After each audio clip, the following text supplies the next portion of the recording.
Hey YouTube, it's Matt with Olympus Reptiles. I've got Caleb with Olympus Reptiles. There you go. Yeah. Gotta get the whole thing in there. And today, so I got a confession. Before I make this confession, go ahead and click like and subscribe, and go check out the Patreon for that Discord, right? But I do have a confession. I fuckered something up, man. I did. Sorry. I owe y'all an apology, because I always told you, man, we're gonna cut all those eggs live. So the other day, we had our first set of eggs coming out, and they're pipped. I'm like, man, I got shit to do. I got cleaning to do. I got some water. I got a lot of shit to do. I don't have time for this. But I'm going to turn on the camera really quick, do this egg cutting really quick, and just knock it out. I noticed nobody was signing on. I thought, well, maybe, we ain't as popular as we once were. This is whatever. I don't even care. So I knocked it out, and then I realized that I forgot to take that off of private and put it to public. So y'all missed egg cutting number 1. Totally my fault. And I thought, Self, you could just go ahead and turn that to public now, but that would be a really boring, crappy way to show you that video. Because honestly, it sucked. I didn't have a phone holder. I was trying to balance stuff. It was just terrible. I can't do that by myself anymore. So I decided we were going to play a little bit of a game today. We would share those babies with you way earlier than we ever do. They are just all out of the egg. Looks like they all have crawled out. So we're going to give them a rinse and put them in their tub for incubation. They weren't even out of here yet. As we do that, we're going to test Caleb. So Caleb, you've been around ball pythons now for how many years? Too many. Too many years. Give us a ballpark number. 10. 10 years. And you've been working directly with Olympus Reptiles for two solid years. Yeah, so we're going to see. The other day, he got to bring some snakes over graduate. We got to test my genetic eye, right? I nailed it pretty damn good. We're going to test Caleb's genetic eye, see if he can identify the genetics in these babies. It's going to be really hard. So stick with me. Okay, we'll pull one out. Oh, man. Give it a rinse for you. Get some of that, all that stuff off of it, right? Okay, baby number 1. That is I'll set it down for you. Super Pastel Clown Xanthic Multi-Gene. I'm just kidding. That is a bell. Do you know what genetics are possibly in that bell? Yeah, it's lesser because his mom was a super lesser, and then since dad was a Mystic Potion, it is either Mystic or Mojave. So we've already run the identification game because the next one's going to be... There's 2 of them here.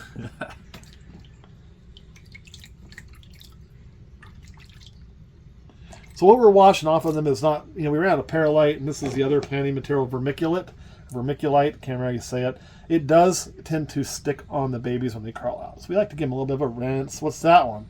It's the same thing. What's this one? Same thing. So you guys remember we talked about avoiding making normals, right?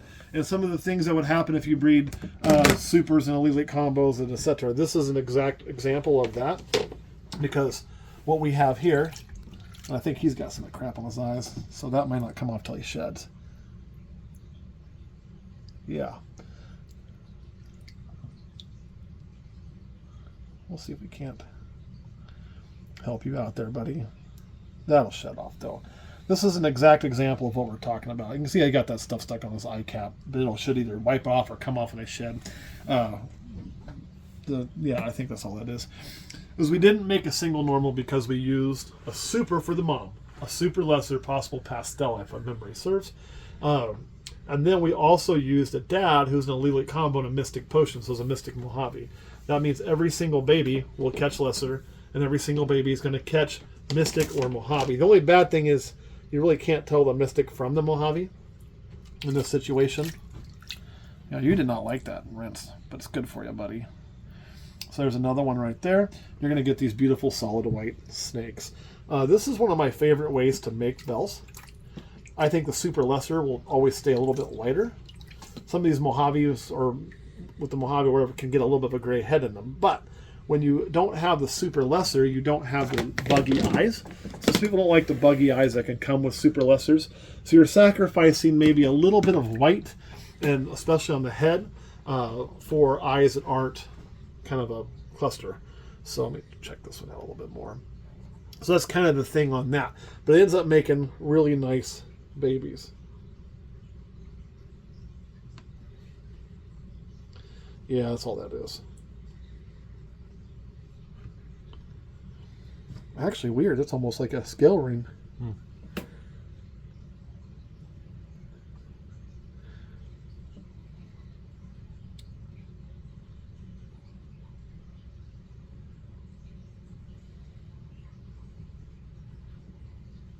So anyway, I'm trying to concentrate on what I'm doing here, not talking much. So, Curious how easy, if we can sex them. oh yeah. So we've got at least, well, thank you for pooping on me. That is a boy.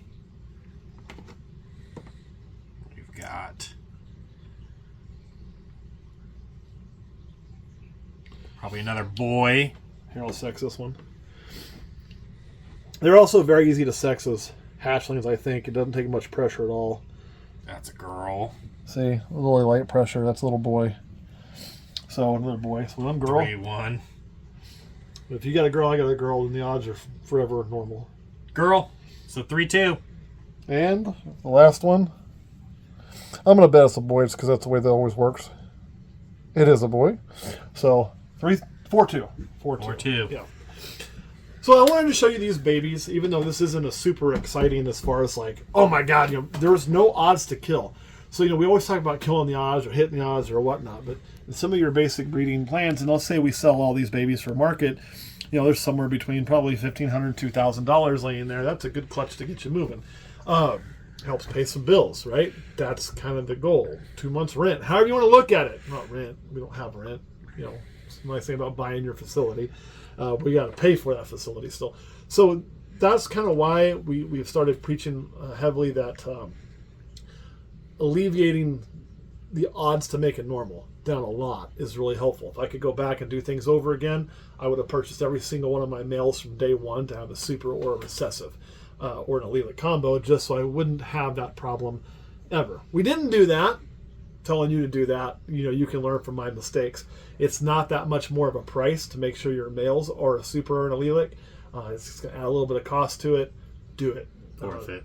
Definitely worth it. Yeah. Even something as simple as super pastel, which is nothing, right? And I wouldn't go buy a breeder super pastel maleness. So let's say you bought a super pastel het clown, het exanthic that was also fire. Okay, now you're getting a really nice male. It's going to have 2 recessive hets, so you can use it in those projects. It's going to have fire there, and it's going to have super pastel. You can still make a straight just pastel with that male, but you'll never make it normal. But you can also make some really nice combos.